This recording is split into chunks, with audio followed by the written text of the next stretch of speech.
Okay, and now it's time for me to introduce you all to the moderator. Ladies and gentlemen, he's the Managing Director, Tech Strategy and Tech Advisor, Accenture Capability Network. He's been a part of Accenture for over 12 years, and he is the most invested when it comes to campus interviews. Ladies and gentlemen, I am talking about none other than the well-dressed, the charming, and the energetic Mr. Ganesan Ramachandran.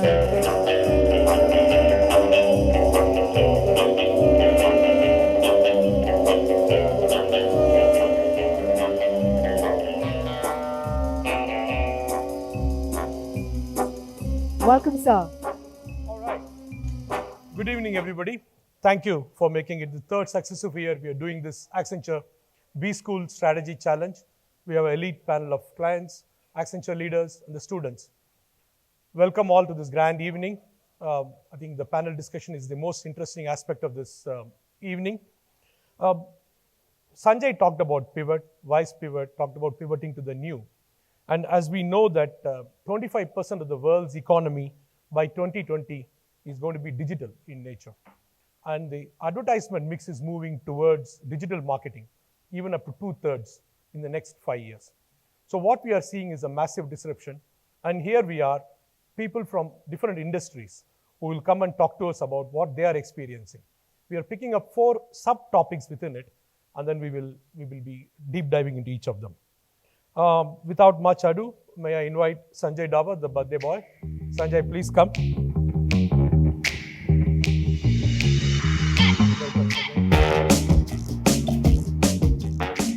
Lakshmi, the most well-dressed person.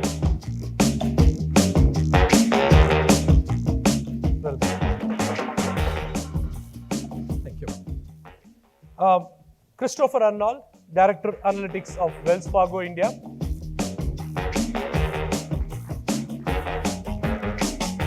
Hi, Christopher.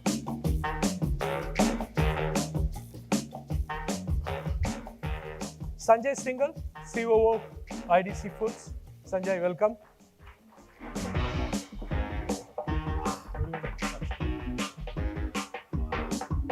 Rajiv Batra, Group CIO, BCCL. Rajiv is in Deja Vu. He's coming again for us. Thank you for sparing the time for us, sir.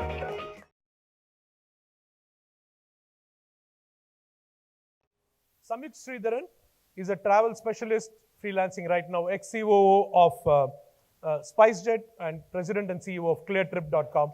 Welcome, Sam. Thank you panelists for being here today. So I forgot to introduce Lakshmi when she's the India HR lead. And India is 200,000 plus people, and she's the sole responsible person for this. Leads a team. All right, so we are going with the 4 themes today, and the first theme is digital as a game-changing asset. And I'm going to pick Sanjay first for this. Sanjay, in India, which industries are getting disrupted to the maximum, and how do you think Indian companies are coping with this digital disruption? Yeah. So I think the industries represented here are truly getting disrupted. So if you look at finance, travel, or consumer goods, even consumer goods I mentioned, and media. I mean, so I'd say all industries, but specifically the ones represented on the stage today. And what's really happening is, like I even talked about in the research, even disruption is something which you can actually manage. So if you look at current disruption and you look at future potential disruption, what you get is a 2x2 in true consultant form of quadrants, and industries fall in one or the other quadrant. The approach to responding to that disruption is different, but the panelists represent the industries most getting impacted. Okay. I would add retail and automotive to it. Sure. Yeah, the industries closest to it. Sanjay, he's talked about industries here, represented here are getting disrupted. How ITC, for example, is disrupted, and how you are leveraging digital in your own business, like ITC Foods? Yeah. So basically, obviously, I mean, we are a consumer-facing company, and I mean, the consumer is digital. All of the, I think, the students here are on digital platforms. And obviously one disruption is that earlier when we were marketeers and we were brand managers, we used to make one TVC in a year, launch one product, and life was made. Today we have in ITC all brand managers, assistant brand managers, we have social media listening cells in our offices, and you have to churn out a creative every day because it has to be every day. So there is much more, I would say, fast action required because the consumer's attention span, nobody watches TV anymore, right? So everybody is multi video platforms, and contextual communication is very, very important because everybody's attention span has moved from a 30-screen commercial to a 4-line communication and a smaller screen. So that's one part to it. And that really throws a challenge to us because we are used to crafting a brand strategy, a business strategy thereof, and then assuming it will last for a year or 2 years. So the challenge there is that you have to be much more faster and nimbler. I think the second one really is that sharing and criticizing is very, very easy. Everybody is a critic on WhatsApp. And I'll share an example. I'll take 20 seconds more. Our biggest brand is Ashirwad Atta. And 2 years back, we were faced with the biggest challenge in our billion-dollar brand, which was that there were 132 videos made in 12 languages circulating saying that Ashirwad Atta, and that is the leader, ke andar plastic hai, which is the gluten which is there. It was not funny because we actually saw videos getting shared on WhatsApp, on Facebook. It actually impacted not only us, it impacted the entire packaged atta category. So, and it's not funny because you can't control it. My wife is sharing with someone, some driver is sharing with someone. How do you control something like a WhatsApp? So these are other negative side. Of course, we managed that. We created a playbook. We made FIRs. We put people to court. Because scientifically, it is a gluten, you know, that creates that plasticky feel, which is there. So there's a positive side saying that you can use it. There's also a negative side, and many brands, I mean, Maggie case is known to everyone. Yeah, but I'm saying that the regulators are working on that. I think that's the other con side of technology. But as a marketeers, we have to manage both the things. Excellent. You know, when the knife was invented, it can be used to cut vegetables, also cut people. So it's a two use, and you have to manage both of this. Thank you. We logically leads to Rajiv, to you. He talked about media, 30 seconds, moving. How BCCL is innovating to be in the new, or the media industry is reacting to it? I think I'll probably not take the lead from them, but I'll tell you what BCCL looks at it in a way. It's more than a 180-year-old organization. For, I think, audience, I can say it's a Times group we are talking about. Even the video being formed is from our group only. So innovation runs in our DNA, as we call it, because to survive for such a long, you have to keep innovating almost every day, I would say. And given that we are the market leaders, we have spread across print, we have digital, we have TVs, we have radio, Think, MX players, OTT players, so everything is there. What I would probably like to emphasize on, print is a medium which is the most trustworthy because it comes in a form where you can't change anything once it's done. So anybody can hold you accountable for the news that's printed there. So when we talk about the trustworthiness of the news, we talk about the print news. Yeah, digital of course is there. The reach is immense for the digital. We have more than almost 2 billion hits coming onto our websites for the news, whether on the mobile or on the website. And it's pervasive across the world. But the trustworthiness comes from our core, which is from the print media as such. Yes, mediums like WhatsApp or Facebook, or these are generating almost 90% fake news. So please don't believe in them. If you want to believe in the news that you are reading, go to the print or go to the trustworthy sites which you can look at. So what Sanjay here was telling probably was floating in WhatsApp. And a lot of people don't know. They believe on that. It creates a fake news, scaremongering, and all that goes on. So there are technologies coming to identify, but it's very difficult to at times when it goes out of hand. So there are mediums which are creating a lot of fake news, and yes, there are a lot of digital behind the scene that we have to work even to make our news much more engaging with the readers. So there are a lot of digital technologies at the back end, probably I may take up later on, but that's what we are trying to do as of now. Thanks. As Aristotle said, never believe social media. Anyway, so that's what came in WhatsApp. So good. Thank you. We're moving on to the second segment, which is new technologies driving digital. And I'm going to pick the pioneer, the financial services sector. If you take the cryptocurrency, it's a blockchain's pioneer.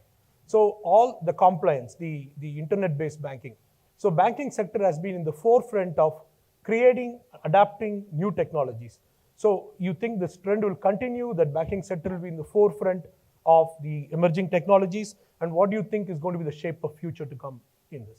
Yeah, I definitely think we will. I mean, when I graduated from university, I really only had two choices. One was to go into military, and the other was to go to a bank, because they're the only ones that had computers big enough to do what I could do.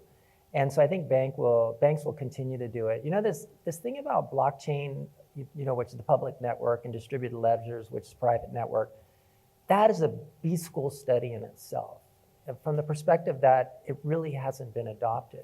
When I was out here walking through the booths, and each booth started out with, here's a problem that we're trying to solve. And blockchain didn't start that way. Blockchain started out as a beautiful technology. I mean, when you look at that as an analyst of technology, you say it's beautiful, but it's a technology looking for a problem. And the things that they hypothesized where it could help, banks actually already do a pretty good job of that. You know, in lending credit, well, banks do a good job of lending credit. If they don't, they fail. When you think about distributed ledgers, well, banks have central ledgers and they work pretty well. So when I think about that kind of technology, you have to have a reason to adopt the technology. It has to make a fundamental difference for the customer. And I think it's a while before distributed ledgers will do that. And not to mention the big thing that's coming now, and I was just talking with Professor Vaibhav at IIT Madras, quantum computing. So when you add, and you were talking about quantum computing and distributed ledgers can't handle quantum computing, and it can bring the whole network down. And as my friend Professor Vaibhav says, we've already proved it in the lab. It's now just an engineering problem. But what is interesting about what's happened with distributed ledger blockchain is that it's encouraged financial institutions to think about new and better ways. So international money transfers used to be extremely difficult. Well, there's a product out there called Zoom, where I could send money from my bank to in the US to anyone here in India. I'm not going to do that. And you would have it within an hour. And then similarly, I mean, we're all on PayTM here. Like when I think about distributed ledger, how much better is it going to be than PayTM? And how much more is it going to cost than PayTM? So I think the rate of change in financial services is huge. We're spending, the world is spending about $2 billion a year on investigating blockchain, but you only see it in the margins. But I would say it has inspired us to push technology to go even farther. Thank you, Chris. Sanjay, you know, he's talking about global trends and technologies. How good Indian companies are adapting new technologies, and how fast they are commercializing them? And in your experience, what have you seen? So maybe there are 2-3 layers to that. So first of all, I think most Indian groups are now realizing that innovation and digital is disrupting them. So if you look at, and just some names, companies like Aditya Birla Group, or for that matter, even the Reliance Group, Shapoorji Pallonji, L&T, all of them are setting up what they're calling new age investment companies. So what they're doing is they are looking at technologies, looking at companies and investing in them as a business, because they believe that probably the next billion of their growth is going to come from digital or service or technology businesses. So that's one level at which I think groups are operating. A second level is where they're using it to really transform their business.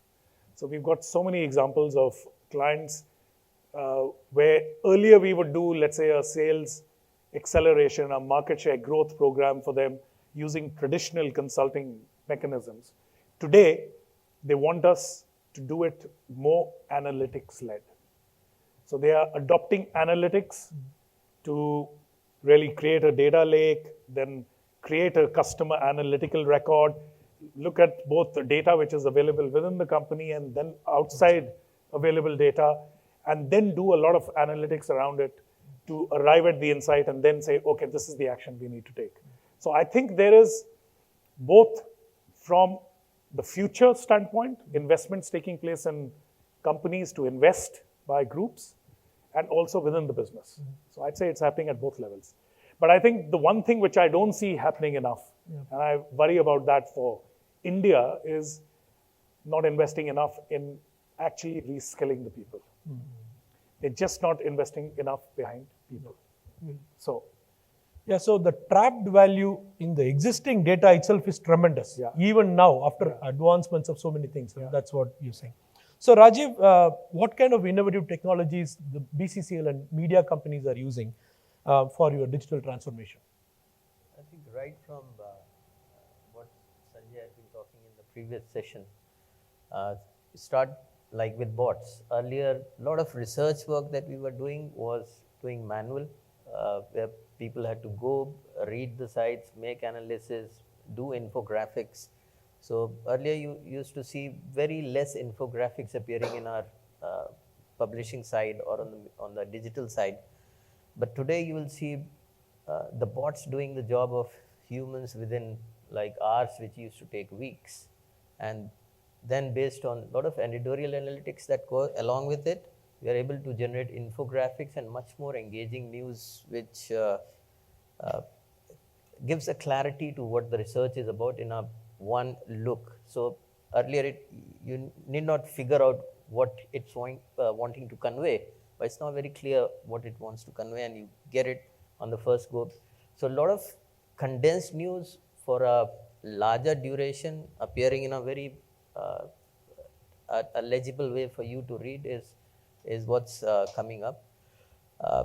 Then I would talk about robotic process automation. So any organization of a large scale would need it in its financial processes or in supply chain. Lot of like even GST has induced so much of complexity in our environments. Like earlier, what one person used to do probably today needs 10 person. So if you have to maintain one, you have to use RPAs along with it. Probably you can do with that, maybe just 2%. And all So- of this, yeah. Sorry. Yeah, then go ahead. Go ahead. Yeah, all of this we have done in last almost 2 years that we have gone in, and we understand if you miss the bus of digital transformation, I think we may miss the bus altogether. So that's imperative for any organization to be successful today, even to innovate.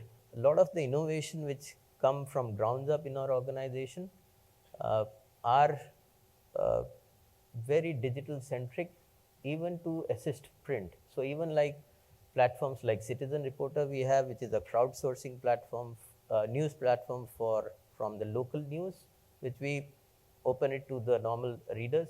Even that is helping print through the digital mode. So we do a cyclic where it's a print, digital print sort of a cycle. And then this also goes into our total digital medium where people across the world can also see, for the Indian diaspora we'll call, who want to see what's happening in their area, they get to read the local like news also. And all of this with time, it has Yeah. to be happening now before Yeah. the competition picks it up. Exactly. So even phenomenal. online, now we have given sort of facility to our on the field side reporter and editors who can directly post through the online digital immediately rather than waiting for the next day for the news to appear. So it's on the fly now. Understood. Sanjay, any example from you? And you said every day one creative.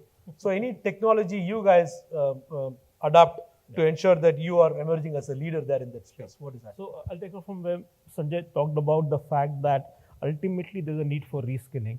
And I mean, unlike a financial service, FMCG business is very simple.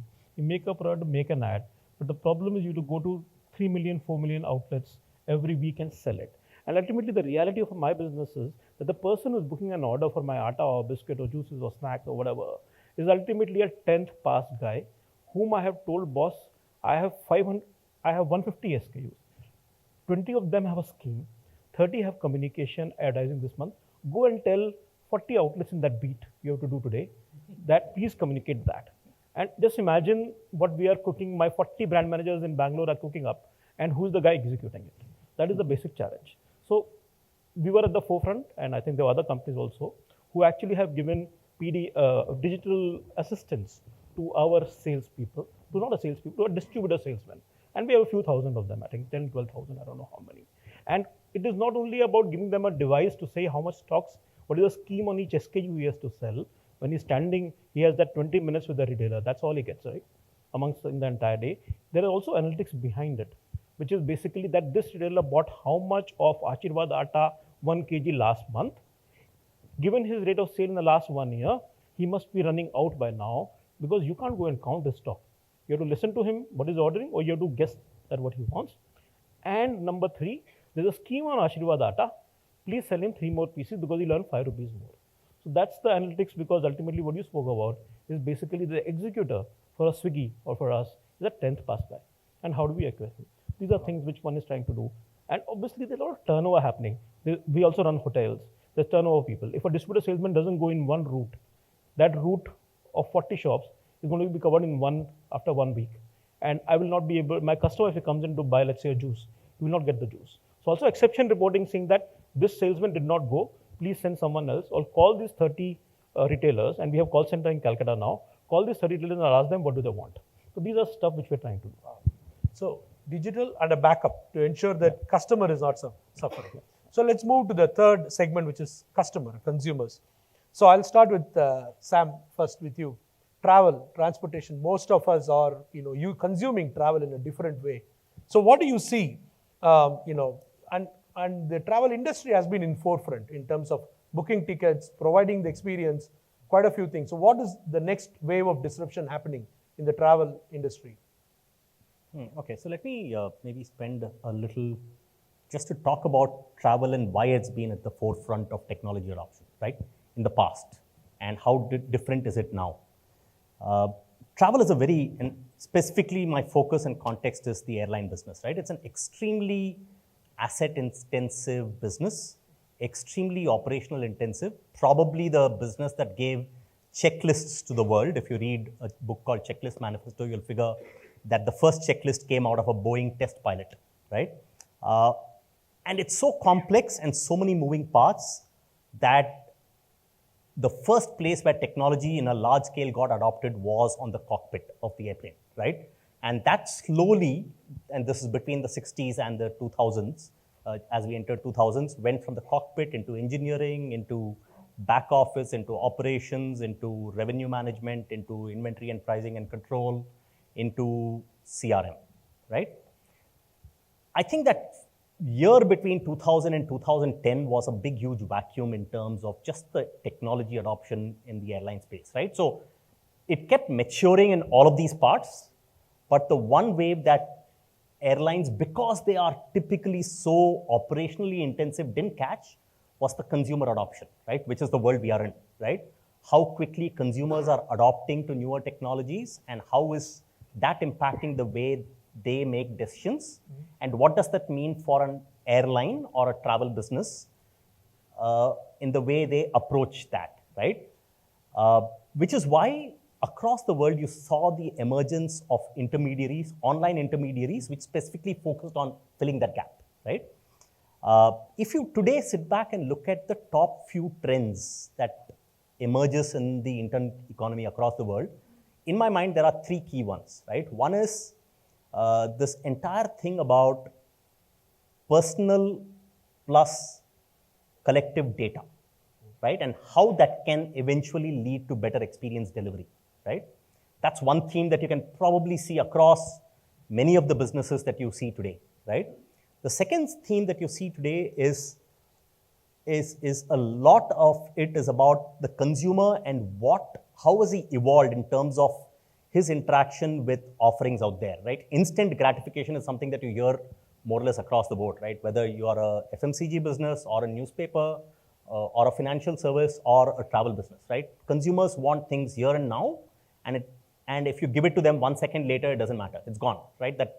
That moment of truth is not a long chain anymore, right? It's that second. I think the third thing that I see emerging as a theme globally is how businesses have engineered their data plumbing to lead to better insights, to eventually lead to better consumer experience, right? To me, I think these are three broad, and this is probably a truism across all industries, right? To me, these are the three key themes, right? And I think airlines today understand that it's in a very different world of consumers that they operate, right? You can continue to be commoditized as you've got in the last 10, 15 years because you did not invest in that front end of the engine. But you can't do that anymore because eventually costs will all come down to what they are, right? As in somebody's unit cost is going to be everybody else's unit cost. So there's no real advantage by driving the lowest cost, right? Lowest cost will be the most important one to drive, but eventually everybody will get there. You need to find a differentiator beyond that. And hence, I would hazard a guess that over the next 5 to 7 years, you will see directly or indirectly a lot of different travel stroke airline businesses starting to move focus onto front-end consumer. And you can start seeing that, right? There are businesses in US, for instance, take JetBlue, the kind of investments that they've made in interesting technology, which can dovetail back into customer experience is fairly interesting. So for instance, one of the companies they've invested in does micro weather forecasting in specific cities, which dials back into disruption prediction, which dials back into, can I then proactively tell the customer that you can expect a delay today when you're landing in New York, right? And what can I do to mitigate that, right? So I think, and if you take in Europe, I think Lufthansa is probably a great case in point of a business that over the last 4 or 5 years have identified very specific technology either to build or to invest in as a way to solve their own problems, eventually to then build into a separate standalone business, right? So I think what you've seen in the past of early adopter in the airline is something that they lost out, but I think that the time is right now for airlines across the globe, and many of them are talking about it, to start really focusing on the front-end consumer technology, largely because it's a service business, right? It's not a fill it, shut it, forget it, bech diya, baad mein dekhenge. It's a service business where after you've sold, there is still a delivery that needs to happen, right? I think that's the paradigm shift that I think I see. Thank you. So Sanjay, these people are facing real B2C customers. And in our own consulting world, do you see the way you engage with your customer has changed off late because of this whole digital disruption? Significantly. So if you look at today's environment, I think there is no development of a strategy without a conversation around technology or digital. And if you look at even our competition, I guess a lot of them are being forced into areas which traditionally they would have not been involved with. I'm talking about the strategy competitors, because technology very often determines the strategy of a company today, or it plays an integral part. So absolutely. In the conversation with the clients, ultimately, if you're trying to solve a problem, it goes back to what I was talking about earlier. If it is cost takeout, you have to find the trap value. That's where technology comes in. So you better be able to have a conversation about technology. If you're talking about revenue enhancement, analytics comes into play. Yep. Or if you are talking about enablement of business processes, today everything is based in the cloud. Yeah. As a management professional, I better be able to talk to the client about what the difference is between a traditional ERP and a cloud-based ERP. So whichever conversation you have, people, they're talking about workforce of the future. It's going to be liquid. You're going to borrow a lot of the talent. You're not going to own all the talent. You're going to be using chatbots to answer questions for your employees. Yeah. So the answer is an absolute yes. Yeah. You have to talk technology for business, ultimately to deliver business value for your clients. and also from a big ticket RFP to co-creation, co-innovation, design thinking with the client, and with the arms in arms together creating the solution. So like I talked about Liquid Studios, I mean, you need to co-create with your client using different approaches than traditionally just locking yourself away, doing the analysis and going with the solution. So today you've got to co-create. Absolutely. Yeah. Thanks, Sanjay. Moving on one Sanjay to another Sanjay. So you were, ITC Foods, varied customers, varied food preferences. Every 12 kilometers, the food taste changes in India. Yeah. So how do you manage this? How do you manage the customer preferences? So the first thing is that, the first thing, I think the basics of consumer marketing is if you try to find differences, you find differences. And the magic of great marketing is to find commonalities, because people find commonalities across countries and across continents. But having said that, you need to have food is local. And for example, our Ashirwad Atta blend is not the same in every state. Just like a tea blend of Unilever is different. So that is there. So yes, our products may be different. A milk we sell in Bihar, a pouch milk we sell in our Ashirwad brand is different from the one I sell in Calcutta. But the core emotional appeal of a brand, like an Ashirwad or a Sunfeast or a Yippee or a Bingo or a Dark Fantasy, is the common thing, because that's what ties the brand together. So basically, what is that emotional benefit, the functional benefit you are giving? And then obviously food is local, as you were saying. How do I sort of give you in the taste that you want? But more and more we find that we're able to, consumers are becoming more urban, more people travel. And the real magic is that how do you find the common points there? Communication and brand strategy and brand positioning has to be common, but maybe there is some scope for localization. But I think India is a young population, and I'm finding that if indeed 65% of our population is below 35, then these people are not only, pan-Indian, but they're global actually in their taste profile, right? So my father used to always like his dal and his roti, but my son would never, he would hate to have dal roti every meal. That may be the other trend which we are seeing, Changing preferences and tastes changing by and generation. converging. I would say. Could I just add to that? Yeah. So, I talked a while earlier about this 2019 technology trends. So one of the companies that we profiled as a part of hyper-personalization, or let's say customer preferences, is Paperboat. Yeah. And how they actually in different seasons will, for a week, run a different flavor, depending on which part of the country they're actually trying to provide that juice string to. So, mangoes in the south being different from mangoes in the north to panna in the summer months. Now, just imagine what that does to your manufacturing setup in terms of, cleaning out what you've been manufacturing and then set up and change over and everything. So, and they are leveraging digital in whichever way they can. Sensing so for the students, again, I guess some examples to go and look through in terms of, what is hyper-personalization and customer preferences. So Paperboat, for the thing, there is a function called Ram Navami in Tamil Nadu and Telangana, Andhra Pradesh, one day a year. For that, they drink a special drink with jaggery and elaichi and water. And they only make it for the 2 days they make and sell it. You can buy Paperboat, Banakam it's called. You only get for the 2 days in a year, only in these states. So very, very hyper-personalized. And when we're talking about customers, we cannot forget banks, because all of us are banking clients and stuff. And how technology is changing the way you deal with the customer, the banking sector deals with the customers. Yeah, I think that's right. And I think Sam just hit it just spot on.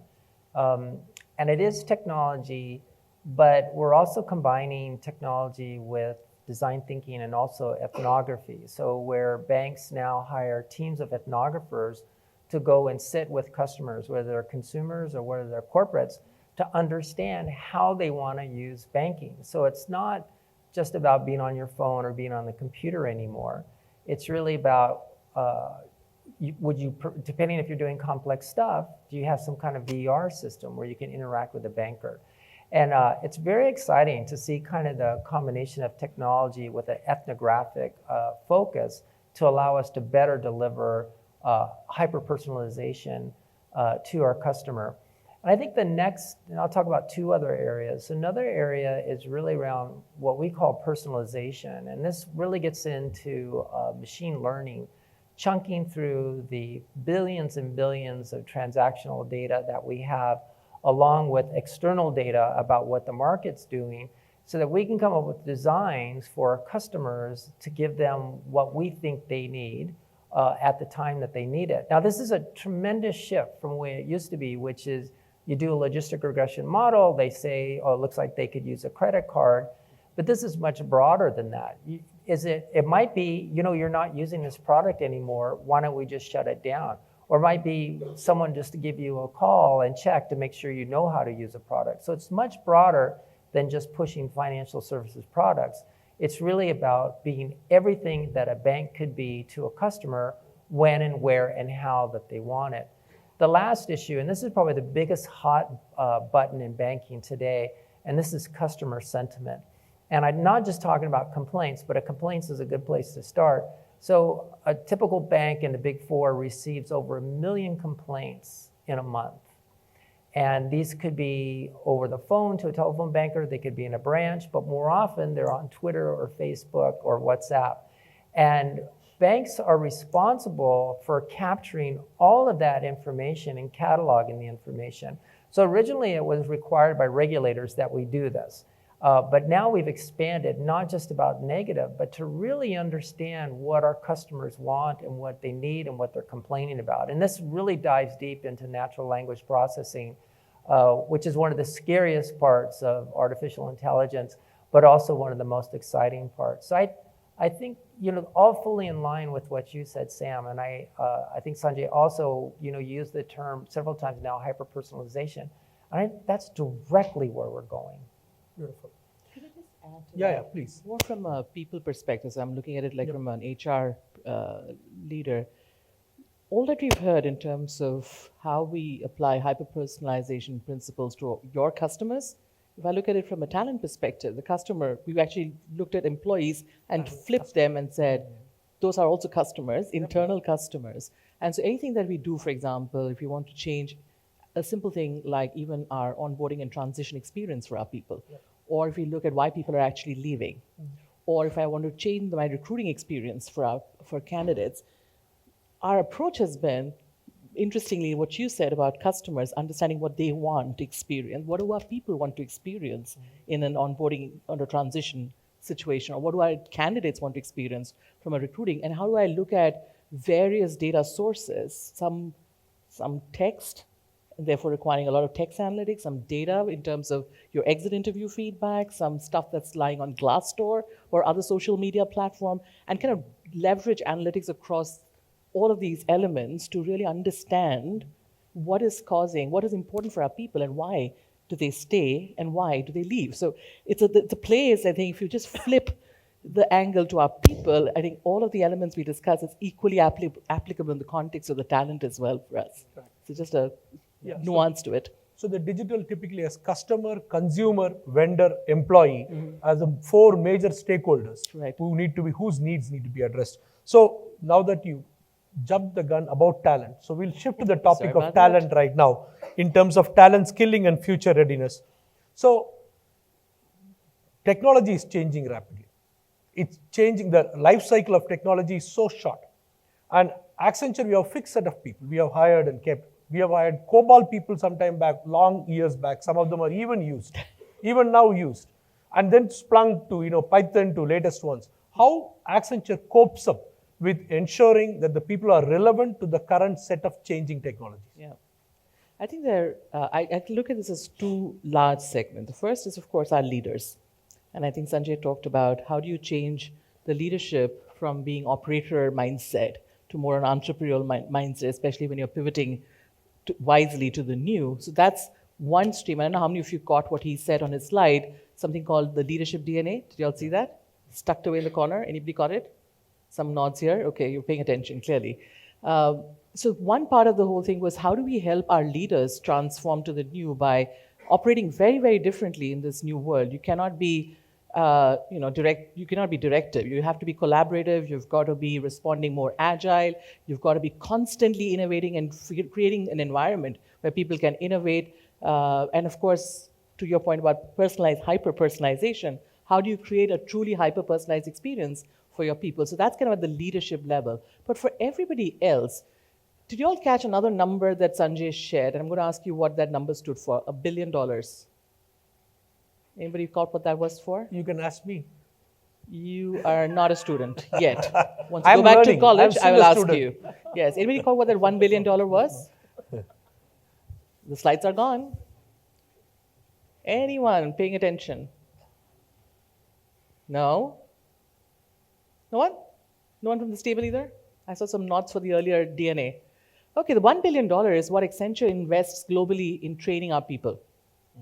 That's real money on the table, focused on really helping our talent build new skills. So the strategy was very, very clear. Our technology life cycle has crunched. That doesn't mean we're going to let go of people. We're going to help our people constantly reskill themselves. The second thing was work has shifted. Across the world in the next few years, at least 47% of the jobs that people do today are now going to be done by robots, not by humans. So unless we are smart about identifying what jobs are going to be done by the machines and determining, therefore, what jobs are going to be done by our humans, therefore, what skills do we need? Is it artificial intelligence? Is it applied intelligence? It is robotics? What is it? So that's what we did first. We identified what skills are required, what kind of investments are required, and the savings, to your point about the trapped value, was also in terms of figuring out what value can be then reinvested both for the acquisitions as well as for increasing the focus on building the skills for our people. So that was a strategy. And then you had to have the resources. How do you train? In India, we are over 170,000 people. Across Accenture worldwide, we are close to about 500,000 people. How do you train people at scale? How do you give them the skills at scale? So we have created learning boards that are curated by our people. So when it works like a Pinterest. If you like a particular learning board gets a lot of likes, it stays, the rest get thrown out of the learning boards. So our people then decide for themselves what curated content is working for them. And we've got what's called the Future Talent Platform. And we've trained across India, across Accenture at this point, close to about 170,000 people in the new already, right? And the journey continues. And we've done this over the last couple of years, and that platform actually is now available for our clients because these are skills that our clients also require, and they can use this platform to help learn. And these are all fun, interactive, online learning programs that you can learn. It is tracked through analytics again to see which programs are getting more uptake so that we can then, and why, and therefore we can increase the uptake of those programs. But most importantly, to your point, I think, Sanjay, that you made, the workforce is shifting as well. In the US, the estimate is about 43% of their workforce will become freelancers in the next few years, which means we're going to have to depend on talent who are not on our roles, but people who will come in and go out and add value. Internally, what we have done is we have a careers marketplace. It's an online careers marketplace where jobs are posted, tasks are posted, not just jobs. Right? It's not just projects that you can then move out of your current project and do another project. No. As you're doing your current project, if there is a skill you want to build, because again, none of you guys are going to not have to need to learn technology. All of you. You heard that, right? You may be an MBA, but technology is a language, the talent, the technology quotient is something each one of you will have to build. Continuously changing technology quotient as well. So now we have a careers marketplace where tasks are posted, and if you, as doing a project, want to pick up a new skill in a new area, you can do that in addition to your job. You can apply, get selected, you do that for a week, come back to your day, continue your day job afterwards without the extra project. So there are lots of things you're going to do, enabled through technology. And then the last thing is making sure every person who walks through the door at Accenture understands that learning does not stop because you've joined a company. So if you think, I'm done with my MBA, phew, party time, I get paid. No. You're going to start having to invest in yourself even more so as to stay relevant for the clients that you will be working for. So that learning journey is something you learn all the time. You've got your learning on your phone, you've got your learning on your computers, you can learn anytime. Learning at work, learning at home, through the weekends, whenever you get the time. So that's something no matter where you join, whether you join Accenture or you join any company, that's going to be critical for success. And that's the culture we've been driving for the last 5 to 6 years to help people understand that learning is a continuous journey and don't stop learning because then you start becoming irrelevant. So those are kind of 3 big shifts we've been driving over the last several years, Ganeshan. Thanks, Rashmi. I just want to add one for the benefit. A second book that you all have in your handouts is something called Human Plus Machine. All of you should have it. Lakshmi talked about the fact that 47% of the jobs that exist today will go away. But there will be new jobs created. Right. And that book really talks about the kind of new jobs which are going to be created. For example, how do you manage machines is a job that will get created. So do spend some time reading that because it will be very useful for you as you progress your careers. So, Rajiv, what BCCL is doing to upskill their workforce to be relevant to the future? See, like Lakshmi has been saying, there's certain HR value we actually have these for our organization, even when we take people into. So collaboration comes as the topmost. Learning agility doesn't go a second over there. We have this speed of execution becomes one of our key ones. Innovation, of course, is there as our, and of course, there's another one which we call compassion. So that also has to be there. So there are few values that we are literally ingrained into us and all have to follow. But when, and people have to be retrained. And I've seen most of the millennials catch up the multitasking pretty fast. But even the highly experienced guys in our environment have taken up to the digital transformation aspects, elements pretty wholeheartedly. Because I see them, their zeal in them to even learn, even though they are like, I'll say, some are digital or what you say, adopters, late adopters and all, not natives. But they have that zeal to learn. So I think that's a realization in everybody that if they don't upskill themselves or cross-skill themselves, the world ends for them. They'll be left behind. They'll be left behind. So that's a realization everybody has. And some of them even get awed by the millennials like you are, who actually are much more multitasking than what we had seen in the past generations. And yes, on the point of innovation, very interesting amongst the top 5 Fortune companies. This is somebody from there said to me, in their innovation environment, they have kept 5 or 6 very highly agile people, but they've kept 2 very lazy people. And you know why they kept lazy people in their innovation? Because sometimes they innovate faster, how to do things faster without having to move their hands. So, but they have to be intelligent, not dumb, lazy, but intelligent, lazy people too. And sometimes they do a very transformational innovation as well. So, yes, and whether it's a functional trainings or and learning agility or fast learning, that is inculcated entirely into the ethos of the organization to remain as a market leader. That Thanks. we are. When you want any intelligent, lazy person, you can always scout me. With that, I want to have from each one of you one line. I know these guys may not like the advice, but freshly passing out MBAs, one piece of advice you want to leave them with. Sam, I'll start with you. I know you're almost a student yourself, but still. Okay, I'm going to give you a non-work advice. You're going to spend the next 25 to 30 years doing whatever you think is going to give you money. What I've, from my own personal experience, I've felt kept me going through it is to have 1 or 2 interesting passions outside of work. Okay. It's super important. I think going back to innovation, I do a lot of innovative thinking when I'm doing those things and not when I'm sitting at work and studying or doing work or telling people what to do. I think it's super important to have at least 2 passions outside of what is giving you your daily bread and butter. It can be different, right? It can be cooking, it can be some sports that you're playing, it can be running. I think today there's so many different opportunities that are out there. do not be unidimensional, be multidimensional. Knowing Sam, he's very much into bird photography and golfing. So, Lakshmi. Kind of take off and continue building on what he said, what Sam said. You've been focusing a lot on improving your mind, I hope. What he said was also build some passions, focused on other aspects.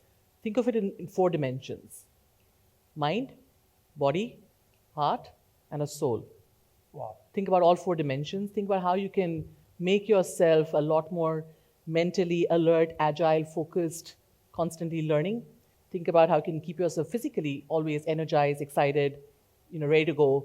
Think about, what really matters to you, right? What you feel connected to. Think about investing something there. And then connect to a sense of purpose. That's what the soul is about.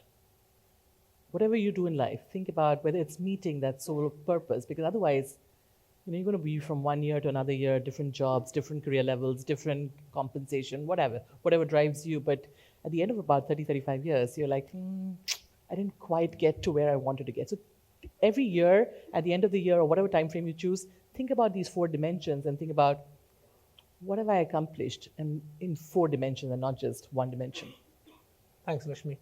Chris? Well, I'm going to go against the crowd here, and I'm going to give you career advice, which is go deep before you go broad. And what I mean by that is focus on a single thing and become the expert in that. I see so many resumes on them that say ML, NLP, ETL. And at some point I say, whoa, something's gone wrong here. So become the recognized expert. And once you've accomplished that, then move to the next thing and repeat. My 2 passions outside of work are photography, we'll talk, and teaching data visualization. Which is going to do with us. Thank you, Chris. Sanjay, any quick piece of advice? So one work-related and one outside. Continuous learning, and I think we've talked enough about technology quotient.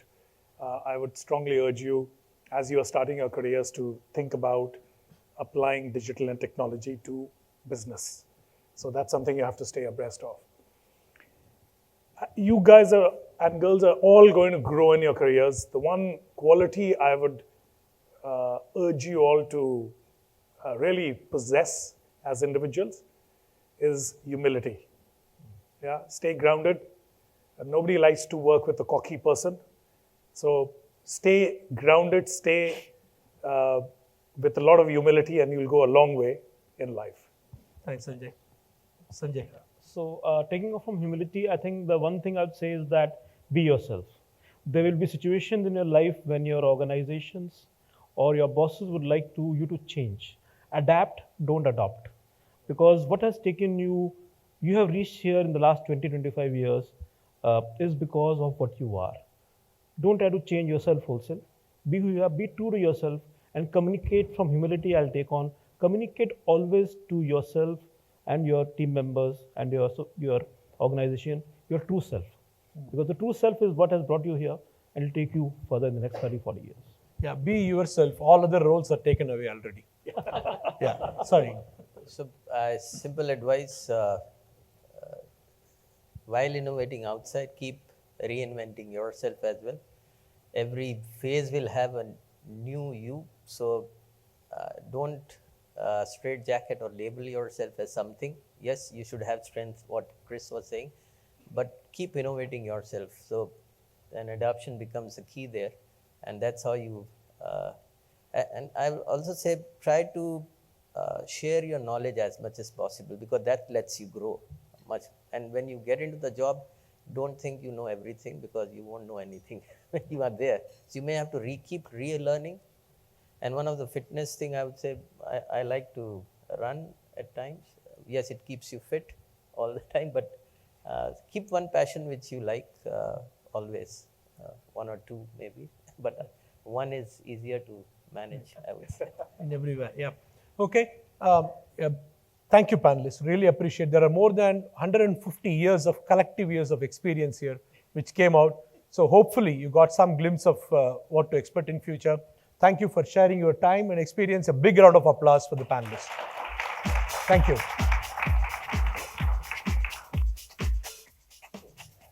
Thank you.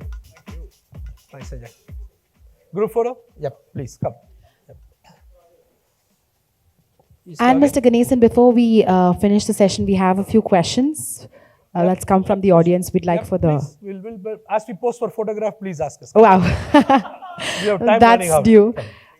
Okay, well, the first question goes out to Lakshmi. And please go ahead and pose, and then I will ask the question. Yes, what is the question? All right, the question is, Sanjay spoke about the tech vision. How does that impact workforce of the future? That's our first question to you, Lakshmi. Can I talk, or are you taking pictures? Go ahead. Yeah, Okay. photograph. So I think I alluded to some of that in terms of the workforce of the future. A couple of things. The nature of work that people will be doing will be different. So Sanjay talked about how, with the kind of 47% of our work moving to robotics and robots doing our work, what work will be done by people, by humans, to kind of manage the machines and still deliver value, that's going to be shifting. The way it's going to be done as well, people are going to be either freelancing or they're going to be picking up agile projects. So you may not have people reporting into you directly, but people will kind of move in between projects seamlessly and doing different, and being part of different projects at different points in time. So the nature of work is going to be shifting. What people will therefore need to do is build different skills all the time. And so therefore the workforce itself is going to be very, very different. It's going to look and feel very different. It's no longer going to be my team is this team. My team is actually a broader team. It could be based across different geographical boundaries. So that therefore the ability to work seamlessly, collaboratively. I think the points you made, it's very uncanny, but the leadership DNA that we have at Accenture are there's almost one-on-one mapping with what you just said in terms of driving innovation, leading through inspiration and collaboration, greater agility to move, and hyper-personalized human experience for our people. So the leadership expectations are going to shift as well. So that's going to be a big part of the shift. All right, thank you, Lakshmi. I have another question for you, but before that, let's move to Mr. Sanjay Singla. This one's for you. Other than Ashirvad, which is your favorite brand which has disrupted the market? Other than Ashirvad, which is your favorite brand which has disrupted the market? So it's no use talking about ITC. We can talk about other people also. I think some of the startups which are there. For example, I think one brand I would talk about, and taking on the theme of the day is digital, is a site called Qtrove. So Qtrove, people in Bangalore might be aware. Now basically what is the challenge in India? The challenge is that we sell in ITC 5 rupee biscuit, 5 rupee snack. That is the core of our business. And so does Fruity and so do people. So Qtrove is an e-com site, which has actually taken healthy, good for you products, and actually it has just created the best site you have to buy those products which you will not get in a neighborhood kirana shop, etc., etc. That's really targeting one. Other one is basically again technology world. Every brand manager in any FMCG company, Unilever, Dabur, whatever, ITC, we all people like us, PLU concept, that my TG is going to be 20 to 35. Now there are websites, there are brands, and Saregama, the radio station, the radio scene is one of them. Ultimately we are also aging economy. We are the largest country in the world, $1.2 billion. It means that we will have at least 200 million people who are above 50. And no marketer thinks about that. So Saregama has done a brilliant job, the RPG, of taking the old songs. And look at a dying company, Saregama, RPG, has suddenly, Caravan, it's suddenly become the most attractive company in the world. Look at the energy in that team. So I think these are brands that really sort of like that. Beautiful. Disrupted the market. All right. Last one's for you, Lakshmi. There's a lot of debate about man versus machine. Do you think emerging tech will eliminate jobs? No. It'll just change the jobs that you've got to do. It'll change what you do, because hopefully there'll be people required to manage the machines as well. So think of it, for example, in our case, in the BPS, in the operations world, with a lot of the processes that we were supporting our clients on got automated. People didn't lose jobs. People got reskilled and took on higher value jobs, sometimes leveraging augmented reality, all of the new technologies inside operations, leveraging analytics, building skills in a completely new area. So jobs will not go away. Jobs will change. And therefore, the point that Sanjay left you with is learn all the time. Your learning starts when you leave college. Beautiful. It Yep. just starts. It just starts. It just started. Yeah, it never so sorry, ends. sorry to burst your bubbles. But it just starts. Oh no, not at all. Not at all. Absolutely, have fun. Absolutely. I don't need to tell these guys to have fun though. I'm hoping. I hope you guys are not as serious as this. I'm hoping you can have a lot of fun because there's no point Till in. we give the case study, you can have the fun. Yeah. Okay. Thank you. Well, Big thank you round of so applause much. for the panelists. Please watch Thank your you. steps.